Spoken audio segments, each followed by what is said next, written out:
All right, we're back here on SportsLine, taking your phone calls, 973-777-7767. We got some lines open, but James is first up tonight. James, good evening. You are on SportsLine. How's it going, Steve? Going well. How are you, my friend? Hey, man, I ain't much of a basketball. I watched a little bit of Kentucky the other night when they beat that team, but I'm not much of a basketball fan. I'm more a football fan. But when I call, I usually talk the Titans anyways. Anyways, get to the point. I heard some buzz on the zone today about maybe Titans. It's getting more likely the Titans might be up for sale. Yeah, I think that's accurate. Yeah. What's the chances maybe them selling the team and then moving out of here? Because I think Tennessee's probably one of the growing states in the country, and I think it would be just a bad move for anybody that would buy this team is to move this team out of this state. I just think it's a bad move because I think Tennessee's a growing country. Everybody likes that. State. Everybody likes that Southern hospitality, and that's why they're moving into the Pretty Hills. And I think the football market could be greater if you had somebody push a little bit harder. And these Titans starts to win, people's going to buy into what they're doing if they just can win. Yeah, I agree with that. First off, you don't have to worry, James, about them moving because they have a lease through 2029, I believe it is. And while there's been some sort of rumors that maybe on the very back end of that, the last couple of years, there might be some leeway to get out, it is pretty lock solid for a good decade in the offing. So the Titans, whoever owns them, is going to have to operate them here in Nashville for a very good period of time. So I don't think it's a legitimate threat at this point that the Titans would be moving. Plus, you also have to remember that around the NFL, in order to move a franchise, you have to get 2/3 of the league votes from other owners. And so some people have floated out the idea, well, there's not a team in L.A. Well, there's basically a line of franchises that want to go to L.A. right now. And the Titans would have to get at the back of that line if they wanted to do that. But it's not going to happen because of the lease. So the Titans are staying in Tennessee. What they got to figure out, no matter who the owner is how do you make this more appealing for fans to show up and then not just purchase the tickets because they've managed to sell out all of these games, however long that they've been here. But how do you make it appealing for them to actually show up to the game on Sunday and make it that home field advantage that it once was back in the days that it was called the Coliseum? And the biggest part of doing that is to put a better product on the field. This team was 2-14 last year, so I don't think anybody's surprised when you have no shows on Sunday because it wasn't a very good product. So you got to have a better team on the field, and whoever's in charge, whether it's still the Adams family and Rustin Webster and Ken Wisenhunt moving into next year, which in all likelihood it probably is for this next season. Yeah, that's the problem. You got to figure out a way to make it a better product, win some football games, and that'll get the people to come back. If they can keep Mettenberger on his feet and that old line can protect him, this kid is star quality. You can just. I watched every game. I've never missed. I don't think I've ever missed maybe 2 or 3 Titan games since they've been here. And this kid's got star quality in him. You see it. He's improving. Every game he improved. I watched him because quarterback's my favorite position on the football team, anyways. And I watched the kid. I watched his footwork. I seen how he was working on everything. How he held himself accountable for every mistake that he made. Didn't blame the team. Didn't blame receivers not getting open. He always said, "I got to do a better job getting the ball there." And as long as he's got that attitude, and I hear his work ethic, his work ethic is good. And around the facilities and stuff, I heard he comes early, leaves late, and that's a good thing. And he wants to get better. I just think, I hope they don't draft Mariota in this draft. I hope they go out with that kid out of USC, Larry Williams. I just hope that's for that. Defense wins ball games. And Steve, we'll holler at you later, buddy. All right, James, we appreciate the call. It's going to be interesting to see what they do there. I think they like Zach Mettenberger. I think the more that I've talked to people, the more that you study this draft and the people that are available, I think the less likely it is that the Titans are going to spend a draft pick on either Jameis Winston or Marcus Mariota at the top of the draft. If they draft anybody, I think it comes in a later round, and that's in all likelihood going to be a sign that they didn't make another move. I think potentially what you see here if there's going to be a play for a quarterback and they don't just decide, hey, that number 2 pick is going to Leonard Williams or one of those guys on defense that you allude to there, I think the play for the quarterback that's the most likely from the Titans at this point is starting to bubble up on the surface, and that is Phillip Rivers in a trade from San Diego. Phillip Rivers is entering the final year of a 6-year, $92 million contract with the Chargers. He does not want to move his family to Los Angeles, which is where the Chargers would like to go unless they secure some stadium deal that does not appear to be in the offing at the end of next season. Phillip Rivers doesn't want to go. He wants to stay in San Diego. He's pretty much declined any ability to rework his deal at this point. So he's going into the final year of his contract, which has to make the Chargers a little bit nervous about the potential of losing him. And so might they be interested, and might Rivers be interested, in shipping him to Tennessee, where Ken Wisenhunt, who was his offensive coordinator a couple of years ago and led him to great success and helped get the Chargers in the playoffs, is the head coach.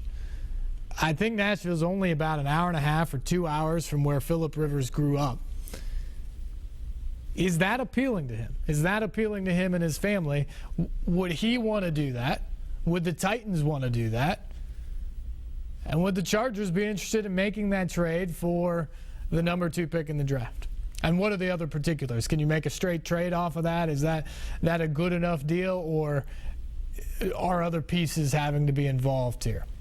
But I think if the Titans are to get a sort of a prize quarterback that would unseat Mettenberger, to me that's the most likely option and the most rumored option inside NFL circles at the moment is the Titans making a trade at that position, not drafting at the number 2 position. So that'll be very interesting. The other big rumor, and it's not even really necessarily a rumor, the other big story about the Titans coming out of Arizona this week is that representing Tennessee at the owners' meetings is Amy Adams Strunk, who is one of the 2 daughters of Bud Adams, who both have 33% shares of the team ever since he passed away.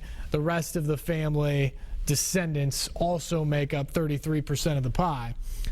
But when Bud Adams passed away, the family got together and said, okay, of all the owners here within the family, we nominate Susie Adams Smith, the wife of Tommy Smith, as sort of the controlling owner, or the owner in command, if you will, when it came to, I guess, the voice at the table at the NFL owners meetings. Tommy Smith then became, her husband became, the president and guy calling the shots, the decision maker, if you will, on a day-to-day basis for the Titans organization. He stepped down last week, and the more you hear about it, the more it sounds like there's a new belief within the family that things were not running in the right direction and that they needed to make a change. Have somebody who was a football person involved in that decision and have just a different direction for this Titans franchise. And that's why Tommy Smith stepped down. And I think that's why you see Amy Adams Strunk representing the team in Phoenix this week.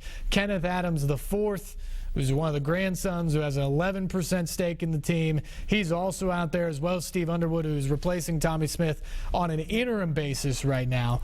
Those people are all in Phoenix right now talking.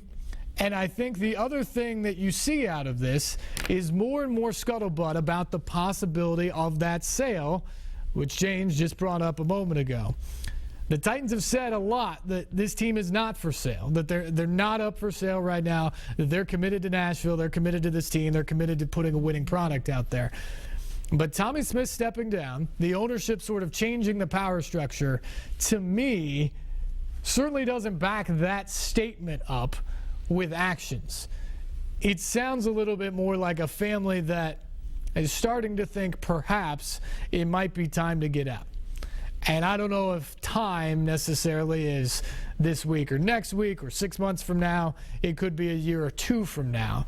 But I think what you're starting to see is a family that is a bit splintered in the direction of which this team needs to go compared to all those years when it was stability with Bud Adams at the top. You may not have liked how he meddled or how he operated the team, but he was always focused on the Titans and what the Titans could do and what was best for the Tennessee Titans at the time.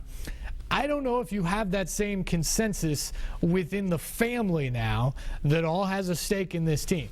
And that's why you hear reports from people out there like Jason Lockenfora who believe that a sale of the Titans very well could happen as soon as the end of 2015.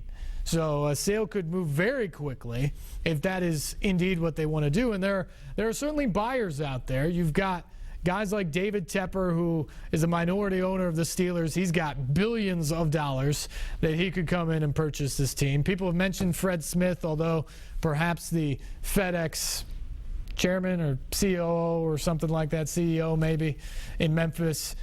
Some people have said his interest in actually being a principal owner as opposed to the minority owner of the Redskins, which he is now, has waned in recent years. There's also the story out today that perhaps Jimmy Haslam, the owner of the Browns, who really wanted the Titans, but Bud Adams was still alive and they weren't for sale when he finally went ahead and purchased the Browns, would love the opportunity to come back to Tennessee and own the Titans. So there are certainly options out there for Tennessee. But I think it is very likely that more change is coming to this franchise. The only thing that I will say from a fan's perspective is really two things. Number one, don't worry about the team moving because the lease is pretty ironclad that they're staying here in Nashville. The Tennessee Titans are going to remain the Tennessee Titans for the foreseeable future no matter who owns the team. But the other thing is, this team for a long time has been operated out of Houston. Even when Bud Adams was the owner and he checked in all the time, he was in Houston. And at the end of his life, his trips to Nashville were few and far between because of his health. Tommy Smith taking over was operating the team from Houston along with running the family's other company. It's time for the real people in charge of the Titans to be in Nashville. And I think this move, this latest development of Smith stepping down, the hiring of a new guy, and potentially, eventually, the sale of the team, means that the principal decision makers are now going to be based in Nashville, based right around headquarters, based right around this team. And I think that's nothing but good for the Titans moving forward. Back to the phones we go, and Wesley. Wesley, good evening. Hey, I was just wanting to call about, I know not everybody watches the NIT every year, but there's nobody really playing much NCAA tourney, in Tennessee. But sure. Vanderbilt being such a young team and everything and inexperienced, I think it's great that they're in the NIT. And that now that they're even potentially picked as a favorite, I think all the guards are going to be amazing next year, and we got a good recruiting class coming in the post next year. I think altogether, I think we could be a pretty good team in the SEC next year, and nobody's expecting it.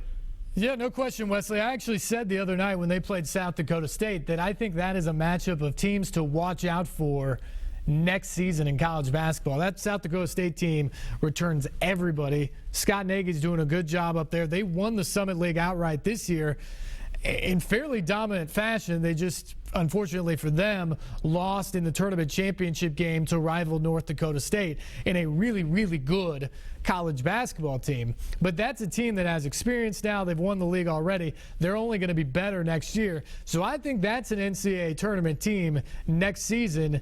And the type of team, just based off of track records, the type of team that you would watch out for maybe getting a 12 or a 13 seed and being one of those potential upset picks in the first round or two of the NCAA tournament next year.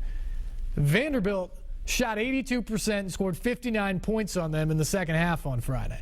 This is a Vanderbilt team that if Damian Jones turns down the NBA Bucks, and he would be a first-round pick if he decides to come out this year, but I think most people would tell him, certainly Kevin Stallings I think would tell him, that you have some strength to gain. You have some things to do to your game that can make you much better and potentially make you a lottery pick at the end of next year if you make the right strides.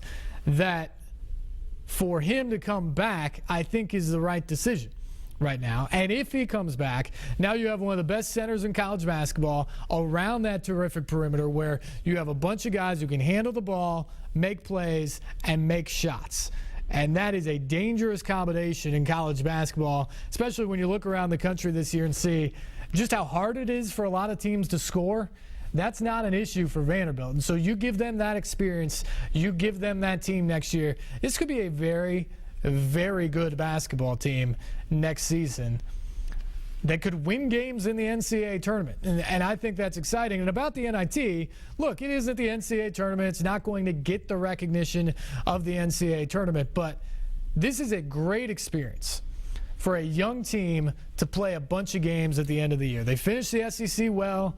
They unfortunately did not play well, especially down the stretch in their first postseason game against Tennessee. This was an opportunity to kind of get a reprieve, and so far they've played tremendously well. Now they're one game away from New York City. And if you get to the NIT Final Four, or especially if you cut down the nets in New York City as NIT champions, that is a huge boost to this team moving forward to next year. So this entire run is nothing but good things for Vanderbilt moving forward. We got to take a break. Come back, more of your phone calls. 737-7767 is the number. Stay tuned. This is SportsLine on News Channel 5+.